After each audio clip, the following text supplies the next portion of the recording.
आज मैं बात करूंगी प्रकृति के बारे में। प्रकृति हमारी माँ है। अगर हम प्रकृति के साथ छेड़छाड़ करेंगे, उसके साथ खेलेंगे, तो वो भी हमारे साथ खेलेगी। आज हम देख रहे हैं कि चारों तरफ तबाही मची हुई है, बाढ़ आई हुई है, खेत डूब गए हैं, किसान परेशान है, आम जनता परेशान है, क्योंकि हम जो अपने स्वार्थ के लिए प्रकृति को, पेड़ों को काट रहे हैं, उसकी देखभाल नहीं कर रहे हैं। इतने स्वार्थी हो गए हैं, हमने पहाड़ों को काट लिया है, खोद दिया, हाईवे बना दिए हैं और पेड़ों को काट काट कर ऊंची ऊंची बिल्डिंगें बना दी हैं। तो हम जब प्रकृति के साथ इतना कुछ कर रहे हैं तो वो बदले में हमें कुछ तो देगी ना, उसका हमें भुगतान तो करना पड़ेगा।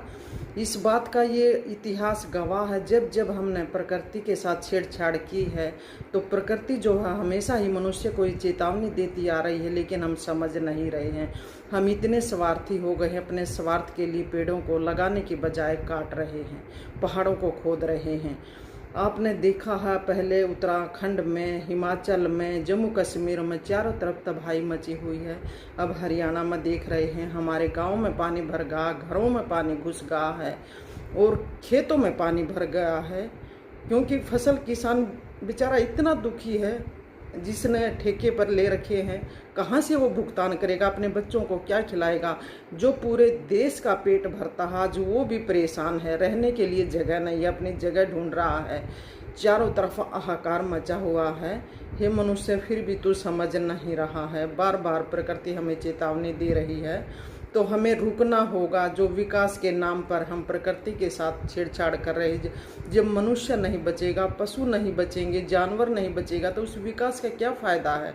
जब हमारे पास रहने के लिए घर नहीं होगा, खाने के लिए अनाज नहीं होगा, तो ऐसे विकास का हम क्या करेंगे। तो मनुष्य को बार बार प्रकृति ये चेतावनी देती आ रही, लेकिन फिर भी हम इतने स्वार्थी हो गए हैं कि हमारी समझ में नहीं आ रहा। अब समय आ गया है समझने का, रुकने का। हमें रुकना होगा, हमें समझना होगा कि हम प्रकृति के साथ छेड़छाड़ ना करें, ताकि प्रकृति भी सुरक्षित रहे और हम भी, हमारा जीवन भी सुरक्षित रहे।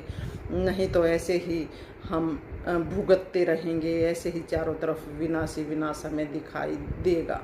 तो हमें प्रकृति के साथ छेड़छाड़ नहीं करनी चाहिए, नहीं तो इसका भुगतान हमें करना पड़ेगा।